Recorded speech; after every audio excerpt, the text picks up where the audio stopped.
Social media पे भी family और फ्रेंड से भी मैसेजेस आए हैं that it's a fabulous series and congratulations to Z5 that you know कि उन्होंने सही घोड़े पे पैसे लगाए. I think for me Saqib was the big surprise, pleasant surprise, because ऐसा रोल आई थिंक साकिब ने पहले कभी नहीं किया है and he is done such an amazing job of it. दूसरा मेरे लिए भव धुलिया जो हमारे निर्देशक थे, I think he was another great surprise because I think ये उनका I think one of his first works as a director, and it was really a pleasure working with him because इतनी स्पेसिफिक चीज़ें उन्होंने हमसे करवाई जो शुरू में हमेशा किसी एक्टर के लिए एक झिझक रहती है कि मैं ये कर रहा हूँ हालांकि मेरा इंस्टिंक्ट नहीं है, but Aahista Aahista you start trusting जब पता लगता है कि इसका विजन बिल्कुल क्लियर है, थिंग्स स्टार्ट मेकिंग सेंस. खास करके सीरीज़, बिकॉज एक सीरीज़ इज़ लाइक 3 फिल्म्स, एक साथ आप कर रहे हैं, तो जो कैरेक्टर आर्क्स वगैरह बहुत बड़े हैं. And he was just amazing I think भव धुलिया. एंड फाइनली जब मैंने देखा भी फाइनल प्रोडक्ट सीरीज़ को जब देखा भी, आई थिंक भव का काम we should all thank him. He is done a great job. Sorry मैं ज़्यादा लंबा जवाब अच्छा बोला ना सर, 2-3 सवाल तो इसी में निकल गए. हाँ आप पूछिए. आज सक्सेस पार्टी है कि देख लीजिए 9:30 है, 8 बजे का टाइम था. मैं आई थिंक ओनली एक्टर हूँ यहाँ पे. ये देखिए कितनी बिगड़ी हुई कौम है जो एक्टर है. ये अपनी सक्सेस पार्टी पे टाइम पे नहीं आ सकते ये लोग. हाँ नहीं, कम से कम गले ही मिल लेंगे सब लोग, एक ड्रिंक साथ पी लेंगे. एक नए साल की शुभकामनाएं. थैंक यू आपको, आप सबको भी नए साल की बहुत बहुत शुभकामनाएं. क्या मायने रखता है ये मीडियम में काम करना और इसकी सफलता होना आपके लिए? देखिए जहाँ तक इस मीडियम में काम करने का क्या मायने रखता है, मेरे लिए तो आप कह लीजिए एक पैशन, मतलब मेरी लाइफ का काम यही है. सो मीडियम के लिए तो I have a lot of love and respect for. और जहाँ तक सक्सेस का सवाल है, आई थिंक इस मीडियम में सक्सेस बहुत मायने रखता है, क्योंकि इसमें यहाँ आप सक्सेसफुल हैं, यहाँ आप कहीं नहीं हैं. तो दोनों ही चीज़ें I think specially the combination बहुत मायने रखता है. And the topic and the subject, ये एक भिन्न था सब्जेक्ट जो है ना, तो उसकी भी सफलता काफ़ी मायने रखती है. मैंने एक बार सुना था किसी से कि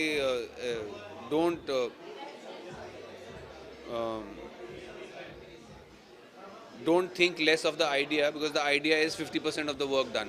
तो अगर आपके पास एक अलग किस्म का आइडिया है which can be worked into a film और अ सीरीज और एनीथिंग, उसको प्लीज़ उसको लाइटली ना लें, उसको पकड़ के रखें, उस पर फॉलो अप करें, because it's just the idea finally which makes और breaks the product. Shadab ji, sir मैं देखा कि आप शादाब जी के साथ ही खड़े हो जाइए ना, तो आपको तो अभी ये हो जाएगा, मैं यूँ उल्लू ना हो जाऊँ, ऐसे ना हो जाऊँ, कि मैं सवाल यहाँ से ऐसे ना हो जाए.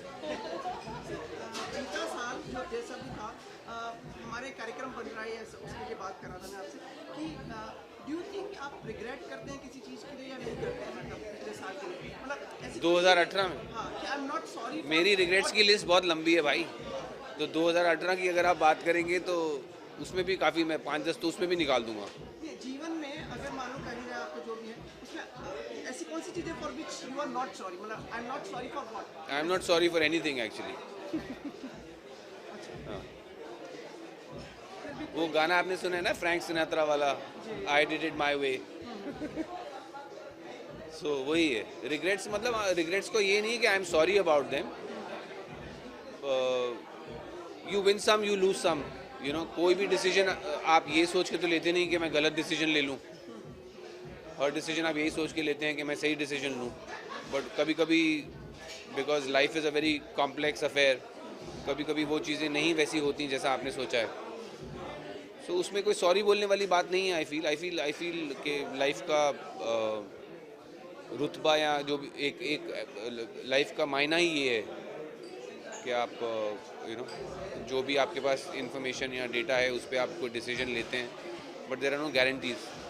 बहुत ही अच्छे विचार आपके, कितने प्रभावशाली थैंक यू। होते हैं। मैं ऐसे ऐसे खड़ा हो जाऊँ? अभी रुकिए रुकिए, प्रोग्राम का फॉर्मेट है अभी ना, वो उनका विचार हो गया है। उनका मैं खोल दूंगा, जो क्या कहते हैं कुंडली नहीं खोलने वाला हूँ। रणवीर, जो हमारा जो कार्यक्रम जो बन रहा है ना उसका जो जैसे आपने पूरा संक्षेप में बता तो दिया, अब उसमें है कि मैं हूँ Ranveer Shorey and I am not sorry for one word. नहीं नहीं नहीं, ये बहुत मेरे कॉलेज से लोग ट्राई कर रहे हैं। Well tried. ओके सर, इसके अलावा आपकी सुन चिड़िया को बहुत अच्छा जी रिस्पॉन्स हाँ, मिल रहा है। इसका ट्रेलर हाँ बहुत अच्छा रिस्पॉन्स है ट्रेलर को। तो कितना डिफिकल्ट है, बिकॉज रियल लोकेशन में शूट किया गया है, मल्टी स्टारर, कैसी रही एक्सपीरियंस और क्या कहते हैं? सर, पहली बात तो ये, मैं शायद 2 साल के अंदर अंदर दूसरी बार चंबल गया हूँ। इसके पहले भी हमने कड़वी हवाएं वहाँ शूट करी, जो पीक समर में, जहाँ पे हमने कोई आई थिंक 48-50 डिग्री में फिल्म शूट हुई। तो अब इस बार फिर चंबल गए, धौलपुर गए, लेकिन इस बार हम सर्दियों में गए और गर्मियों में वापस आए, क्योंकि 3 महीने के लिए हम लोग वहाँ थे। बट बहुत मज़ा आया। For me Sonchiriya has been a dream run, and I am बहुत बहुत आभारी हूँ मैं अभिषेक चौबे का और हनी त्रेहन का, जिन्होंने मुझे ये रोल दिया। It is something which I am really looking forward to. और कहाँ दिखाई देंगे 2019? 2019 हो गया शुरू सर। अपकमिंग प्रोजेक्ट्स कुछ बताना चाहिए? अपकमिंग प्रोजेक्ट्स अभी फ़िलहाल यही है, सोनचिड़िया आएगी फरवरी में, रंगबाज अभी ख़त्म हुआ है, एक वेब सीरीज़ है जो अपलॉज के लिए कर रहे हैं, जिसका नाम है हसमुख, वीरदास जी के साथ। तो उसका काम शुरू होगा, हमें चल रहा है अभी। So I can't say what will be out next. Thank you so much. Thank you sir, thank you all.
कुछ नहीं यार, मैं ना बड़ा ओवरवेलम हो गया हूँ इस चीज़ से ना। God's been like I was telling Sumit here, I feel blessed यार, people have liked the show and मैंने सोचा नहीं था कि इतना प्यार मिलेगा और अब मिल गया है। तो अब समझ आ रहा है कि यार अब रिस्पॉन्सिबिलिटी भी है कि आगे कुछ और भी करेंगे तो अब उतनी शिद्दत और उतनी मेहनत से करना पड़ेगा। But having said that, I have had a great time playing this character. It's become what it's become. It's like you're saying, it's become a household name. So it just feels nice यार, as an actor आप मेहनत करते हो कि कुछ हो जाए जीवन में और शायद अच्छा हो गया यार. Thank you so much for whoever watched it यार. Thank you. अच्छा ऐसा क्या? अच्छा मैं पूछ रहा हूँ तुझसे. I don't know यार. I don't know. That's a very difficult question for me to answer. How difficult was it? आसान नहीं था. बट कितना मुश्किल था पता नहीं यार, because I think I had a great team यार. जो उनने मुझे रिसर्च मटेरियल दिया वो बहुत हेल्पफुल था, और 24 घंटे मेरे पास मेरा जो राइटर था शो का वो अवेलेबल था. आज वो नहीं है पार्टी पे, आज वो दिल्ली में शादी मना रहे हैं, बट अपनी नहीं किसी और की. तो I just had a very good team around me यार. So once you have that, I think the battle becomes easier. जी सुमित जी, कैसे हैं आप? नए साल की बहुत बहुत शुभकामनाएं. आपको भी. और जो आपकी शादी हुई उसके बारे में तो बता दो यार. नई शादी जो की है तुमने. नहीं नए साल का आगाज बहुत अच्छा हुआ है ना. जी बहुत अच्छा हुआ यार. God's been like I said, मतलब मैंने बिल्कुल नहीं सोचा था. लास्ट ईयर मेरे लिए ना बड़ा एक अप्स एंड डाउन्स वाला ईयर था कि एक रेस भी आई जिसके लिए थोड़ी गालियाँ पड़ी, फिर ये आई जिसके लिए थोड़ा प्यार मिला. So I just feel touch wood, वो छू के ही खड़ा हूँ यार. मतलब आजकल मैं वुड पे ही हाथ रख के खड़ा रहता हूँ. बट बहुत मज़ा आ रहा है यार. लोगों को पसंद आ रहा है, और इससे ज़्यादा एक्टर को क्या चाहिए होता है. आत्मविश्वास बढ़ा होगा, आपका कॉन्फिडेंस जो कहीं एक थोड़ा सा वो था, रीएश्योरिंग रहा होगा ये चीज़ बता. एक सच्ची बात बताऊँ, कॉन्फिडेंस कभी इतना लो गया था बीच में. But I think I am a person, जो मेरा करियर जैसा चल रहा होता है ना उस हिसाब से मेरा कॉन्फिडेंस रहता है. So I think yes it did help me. But confidence हमेशा ऊपर वाले की मेहरबानी है कि कॉन्फिडेंस हमेशा अपने ऊपर रहता है. बट हाँ, इससे बढ़ ज़रूर गया. आप पता है आपको इंडस्ट्री के जो लोग हैं उनका भी विश्वास आपको लेके और बढ़ गया है. कौन क्या बता ना, कौन क्या कह रहा था? हाँ बता. नहीं मैं तो बता रहा हूँ. Thank you that's very kind. Thank you. पता चला होगा थोड़ा बहुत फीलर्स तो आए हैं होंगे. 100% जी. ये नहीं आपको लगता है ट्रांसफॉर्म हुआ बेटर प्रोजेक्ट्स के लिए आपके आने वाले. I hope so man. मतलब जो आता था सब कर दिया यार. अब देख लो यही है. बट आई जस्ट होप यार things become better from here, and content driven stuff मेरी तरफ आए और मुझे वही करना है. सो होपफुली 2019 में I be doing some interesting films and projects. लोग पूछना चाह रहे हैं कि मतलब how is it response from your. वो बहुत खुश है यार. मेरा भाई आज मेरे साथ आया है. So my elder brother he is here, and I have got him. It's his first Bollywood Hindi film party. So I just have to go take care of him. तो जल्दी से सवाल खत्म करो यार, मेरा भाई अकेला है. हाँ धन्यवाद. और बढ़ गई हैं. धन्यवाद. हम पूरी मेहनत करेंगे यार. मतलब I think like I said before, इससे रिस्पॉन्सिबिलिटी बढ़ गई है, and I think I am aware of that. So hopefully going forward मैं अच्छा काम करने की कोशिश करूँगा. And thank you for giving me so much love. Thank you.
और साकिब को कॉल किया, मैंने कहा तुम लोगों ने बहुत अच्छा काम किया है and I am so glad कि मैं इतने बड़े एक्टर्स के साथ एसोसिएटेड हूँ इस प्रोजेक्ट में, जैसे रवि किशन सर, तिक्षु सर, रणवीर, ये एक्टर्स, मतलब मैंने रणवीर को स्टेज पे देखा है, मैंने तिक्षु सर का काम फिल्मों में देखा है, गैंग्स में देखा है, and I have been such a fan of their work and I was so happy कि मुझे उनके साथ काम करने का एक मौका मिल रहा था. So actors like us only look forward to working with them. So very happy new year to you. Happy new year to you Sumit ji. और नए साल की जो शुरुआत है बहुत अच्छी हुई है ना. नए साल के लिए आपको और भी बहुत कामनाएं बढ़ गई होंगी अब इसके लिए. Reassuring the year for you. Reassurance इस बात का है कि काम बहुत अच्छा है एक्ट्रेसेस के लिए, और अगर आप काम में अपने अच्छे रहें तो आपको आगे अच्छा काम ही मिलेगा. आई थिंक वो नीयत से बरकत होती है, वो बात शायद मेरी माँ की अब सच हो रही है. एंड चीज़ लाइक अगर नीयत आपकी अच्छी है तो आपकी बरकत ज़रूर होगी. और आज आपकी फिल्म भी रिलीज हुई है. जी. इन दौरान दिख नहीं रही थी हमें, तो मतलब कई लोगों को विड्रॉल सिम्टम हो रहे थे कि भाई कहाँ है. इनफैक्ट कल इतना फनी हुआ क्योंकि कल स्क्रीनिंग खत्म हुई और मैं और सुजैन घूम रहे थे, किसी ने हमें पहचाना नहीं, तो उनको पता ही नहीं था कि मैंने प्रियंका गांधी का रोल किया और उन्होंने सोनिया गांधी का, बिकॉज फिल्म में हमारा गेटअप थोड़ा अलग है. तो कल हम लोग स्क्रीनिंग में घूम रहे थे तो लोग सोच रहे थे कि ये लोग कौन घूम रही हैं, दो महिलाएं. तो I think that's really nice. मतलब जो उसका फीडबैक है, जो आपकी प्रतिक्रिया है लोगों के किरदार को लेकर, वो कैसी रही है? मुझे लगता है कि डॉक्टर मनमोहन सिंह को अनुपम खेर ने बहुत अच्छी तरह से प्ले किया है. उन्हें काफ़ी स्टडी किया है, उन्होंने उस पर काफ़ी हार्डवर्क किया है और वो बात मुझे दिख रही थी. और मुझे अक्षय खन्ना बहुत ही अच्छे लगे फिल्म में. इनफैक्ट आज मैंने वापस से वो फिल्म देखी अपने 40 दोस्तों के साथ. उन लोगों ने एक पूरा ऑडिटोरियम बुक करके रखा था और मैंने फिल्म बिल्कुल ध्यान से देखी, बिकॉज कल मैं ध्यान से नहीं देख पा रही थी स्क्रीनिंग की वजह से. लेकिन आज जब मैंने फिल्म देखी तो मुझे बहुत ही ग्रिपिंग फिल्म लगी. मुझे लगा ही नहीं कि एक फर्स्ट टाइम डायरेक्टर ने ये फिल्म डायरेक्ट की है. And I called up my director and I said कि कांग्रेचुलेशंस, आपने बहुत अच्छा काम किया इस फिल्म को लेकर. इसमें अनुमति दीजिए, वैसे खुशी का माहौल में सर आपसे ये पूछ रहा था कि थोड़ी जगह फिल्में नहीं डिस्ट्रीब्यूशन हो रहा है फिल्म को लेकर, और थोड़े लोग मतलब नाखुश हैं, कई जगह आपने भी सुना हो ये बात, तो उनको कोई संदेश देना चाहेंगे आप? मैंने हमेशा ये बात बरकरार रखी है कि सिनेमा डेमोक्रेटिक होता है. अगर किसी को समस्या है उस पिक्चर से तो वो फिल्म ना देखें. अगर किसी को किसी मीडियम से दिक्कत होती है तो वो उसे ना देखें. किसी ने आपको ज़ोर ज़बरदस्ती करके सिनेमा हॉल में भेजने की कोशिश नहीं की है कि आप जाकर ये फिल्म देखिए. अगर आपको लगता है कि वो आपकी सहमति नहीं है तो आप वो मत देखिए. बट आई थिंक टू से कि ये फिल्म देखनी चाहिए, ऐसी फिल्में बननी चाहिए, वो बात गलत है. ओके, हमारा साथ में काफी सारे फैंस जो है आपके, उनका ये भी कहना है कि सोनिया गांधी जी का जो किरदार आपने दिखाया है वो कहीं मैंने प्रियंका गांधी का किया है जी. और प्रियंका गांधी और सोनिया गांधी जी का जो किरदार है वो कहीं ना कहीं कम दिखाया गया है जी. कौन मारा जा सकता है, तो उस पर आपका क्या कहना है? खैर हमारे काफ़ी सीन्स शूट हुए थे, लेकिन उन्होंने जो सीन सही लगा उन्होंने वो सीन रखा है. और मेरे कुछ सीन्स काटे गए हैं जो सेंसर बोर्ड को सहमति से वो आगे नहीं जा पाए, और वो आज मेरे डायरेक्टर ने मुझे खुद कॉल करके कहा है. और उन्हें जो ठीक लगा, वेल हम एज एक्टर्स अपना काम करके निकल जाते हैं. बाकी फिल्म मेकर पे डिपेंड करता है कि उन्हें कौन से सीन्स रखने होंगे, कौन से सीन्स नहीं रखने हैं. आना अब लोग पूछना चाह रहे हैं आपसे, अब ज़्यादा गैप तो नहीं होगा ना आपका देखने के लिए? आपको चाहिए क्या सुमित जी? अगर आपको नहीं चाहिए तो मैं बिल्कुल गैप नहीं दूंगी. अगले हफ्ते मैं फिल्म एक और रिलीज करवा दूंगी. नहीं, अब मैं बिल्कुल गैप नहीं रखने वाली हूँ. मैं एक और शो उठा रही हूँ, बहुत जल्दी उसका अनाउंसमेंट होने वाला है. और आई होप कि इस साल मुझे मतलब back to back interesting roles मिले. मेरी तो बहुत अच्छी शोरील कट रही है, जहाँ पर एक लुक ऐसा नहीं है जहाँ पर मैंने रिपीट किया है, या एक कोई ऐसा रोल नहीं है जो मैं रिपीट कर रही हूँ. और मुझे उस बात की बहुत बहुत बहुत खुशी है. बहुत बहुत धन्यवाद. आज की शाम को आप अच्छे से एंजॉय कीजिए, खुश रहिए. आप इंजॉय करिए. आप इंजॉय करेंगे सुमित जी? आप खुश मैं सबसे वैसे पहले तो मैं सुमित जी को रहेंगी तो मतलब सब और अच्छा रहेगा. ये इंटरव्यू खत्म होगा तो एक रिक्वेस्ट थी, आपकी फैंस की रिक्वेस्ट थी, तो वो मैं आपको कहता हूँ. Thank you so much. Thank you so much.